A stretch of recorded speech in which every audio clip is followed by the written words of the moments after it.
নমস্কার বন্ধুরা, আজকের আমি যে রেসিপিটা করেছি সেটি হলো চিকেন কষা। খুব সামান্য উপকরণ দিয়ে এবং বাড়িতে থাকা উপকরণ দিয়েই আমি খুব সিম্পলভাবে চিকেন কষাটা করেছি। আর এই সিম্পল রান্নাটা খুব সুস্বাদুও হয়। প্রথমে আমি আলুগুলো টুকরো করে 4টে আলু টুকরো করে কেটে নিয়েছিলাম, সেই আলুগুলো ভেজে নেব।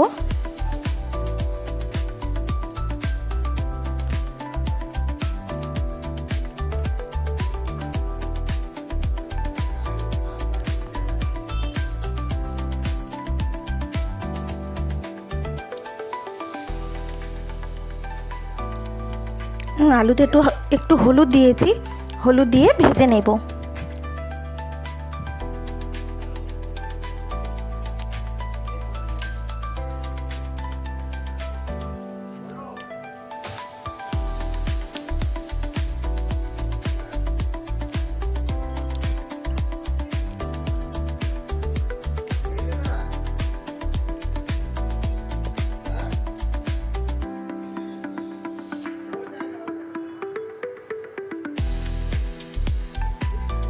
আর বন্ধুরা, আমার এই নতুন নতুন ভিডিওগুলো যদি আপনাদের ভালো লাগে তাহলে অবশ্যই লাইক, কমেন্ট, শেয়ার আর একটা সাবস্ক্রাইব করে দেবেন, যাতে আমার নতুন নতুন ভিডিওগুলো আপনাদের কাছে খুব সহজেই পৌঁছায়।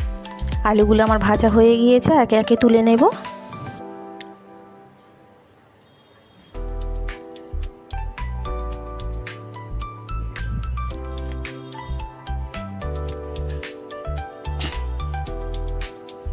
এবার ওই তেলেতেই আমি গোটা গরম মশলা ফোড়নে দেব।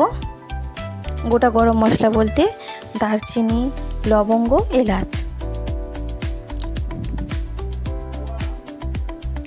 আর আমি এখানে কেটে নিয়েছি পেঁয়াজ, রসুন, লঙ্কা, আদা, টমেটো পরিমাণ মতো। আর আমি 1 কিলো মাংস নিয়েছি নিট। সেই 1 কিলো মাংসের জন্য 2টো রসুন, 4টে পেঁয়াজ, 6টা লঙ্কা আর আদা 1 ইঞ্চি মতো, না মানে 1 টুকরো আদা নিয়েছি। আর টমেটো 2টো কেটে নিয়েছি। প্রথমে রসুনটা দিয়ে তেলে ভেজে নেব, তারপরে তারপর পেঁয়াজ কুচিগুলো দিয়ে দেব, দিয়ে লঙ্কাটাও দিয়ে দেব। ভালো করে মশলাটা আমি কষে নেব।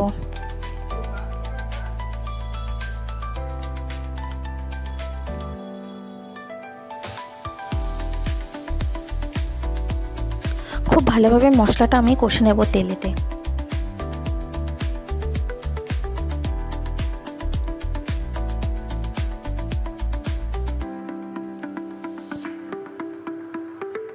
আর টমেটোটাও দিয়ে দেবো। টমেটোটা তেলেতে দিয়ে কষিয়ে নেব, যাতে ওর টমেটোর কাঁচা গন্ধটা চলে যায়।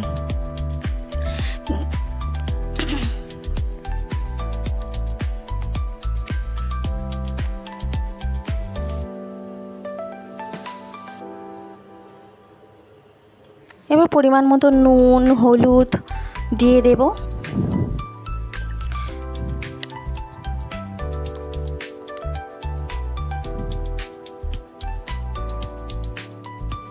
আর কালারের জন্য একটু কাশ্মীরি গুঁড়ো লঙ্কা দিয়েছি 1 চামচ মতো।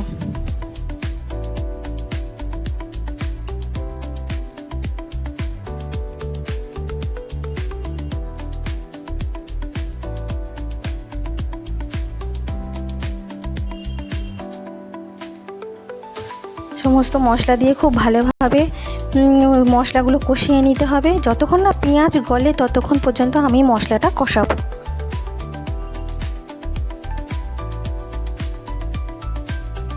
আর যে মিট মশলার প্যাকেট হয়, সেই ছোটো যে মিট মশলার প্যাকেট হয়, সেই 1 প্যাকেট মশলাও আমি ওই মশলাতে দিয়ে দেব, দিয়ে ভালো করে কষিয়ে নেব।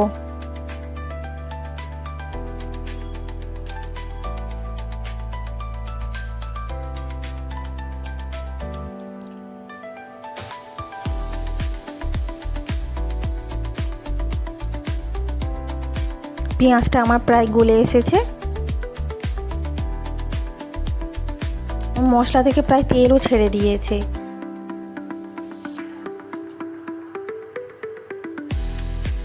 দেখুন বন্ধুরা, কি সুন্দর আমার মশলা থেকে তেল ছেড়ে দিয়েছে। এবারে আমি যে মাংসটা আমি ধুয়ে হলুদ আর তেল মাখিয়ে রেখেছিলাম, সেই মশলার মাংসটা আমি এবার দিয়ে দেবো ওই মশলার মধ্যে। আমি এখানে 1 কেজি মাংস নিয়েছিলাম।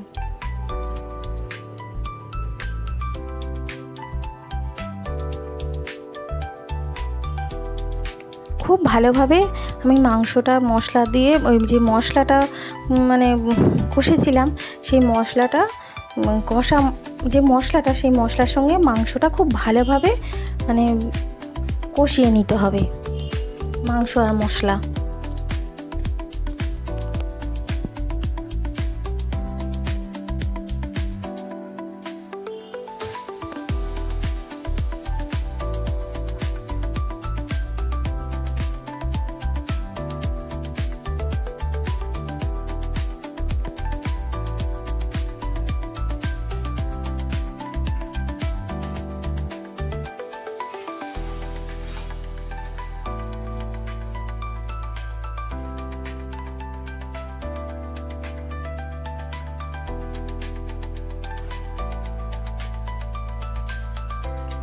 এবার আমি আদাটাও দিয়ে দেবো লাস্টে, কারণ প্রথমে থেকে না আমি আদাটা দিই না। প্রথমে থেকে আদা দিয়ে কষলে মানে তরকারিটা একটু তিত করে ভাব এসে যায়, ওই জন্যে আমি লাস্টের দিকে আমি আদাটা দিই। তরকারি প্রায় 90% হয়ে আসলে তখনই আমি আদাটা তরকারিতে দিয়ে দিই। এবার ওই তরকারিতে আলুগুলো দিয়ে ভেজে রাখা আলুগুলোও দিয়ে দেবো।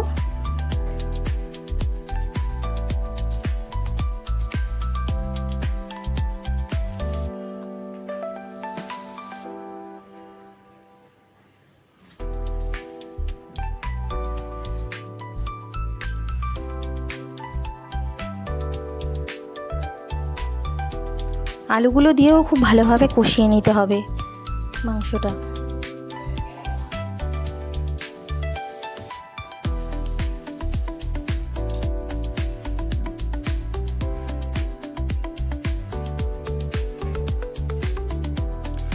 পাশের ওভেনে আমি একটা হাঁড়িতে জল গরম করে রেখেছিলাম এবং সেই গরম জলটা আমি তরকারিতে দিয়ে দেবো। কারণ ঠান্ডা জল আমি তরকারিতে মাংস করলে দিই না, কারণ গরম জলটা দিলে সেই তরকারির স্বাদটা বজায় থাকে।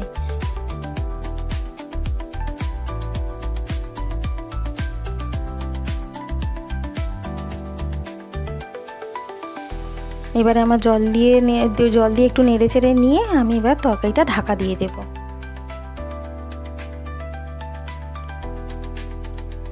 15 মিনিট পরে খুললাম, আমার তরকারিটা প্রায় সিদ্ধ হয়ে গিয়েছে আমার।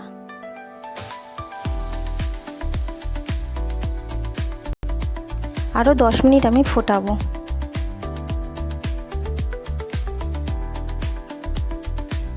আর লাস্টে আমি গরম মশলাটাও দিয়ে দিলাম। এবারে আমি আর একটু গরম মশলাটা দিয়ে একটু তরকারিটা নাড়িয়ে চাড়িয়ে এবার নামিয়ে নেব।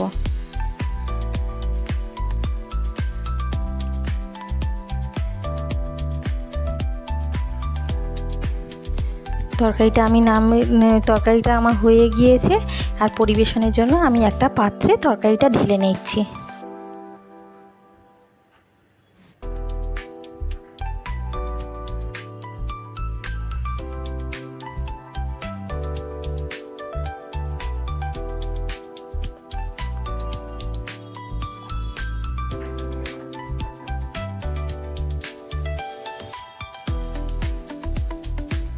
একদম আমি এই রেসিপিটা খুব সিম্পলভাবেই করেছি।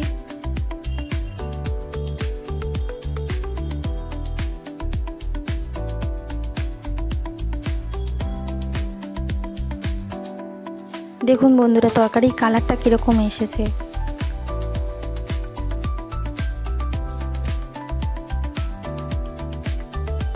তরকারির কালারটা দেখলেই বোঝা যাবে যে তরকারিটার স্বাদ কত সুন্দর হবে। দেখা হচ্ছে পরবর্তী ভিডিওতে নতুন একটা রেসিপি নিয়ে।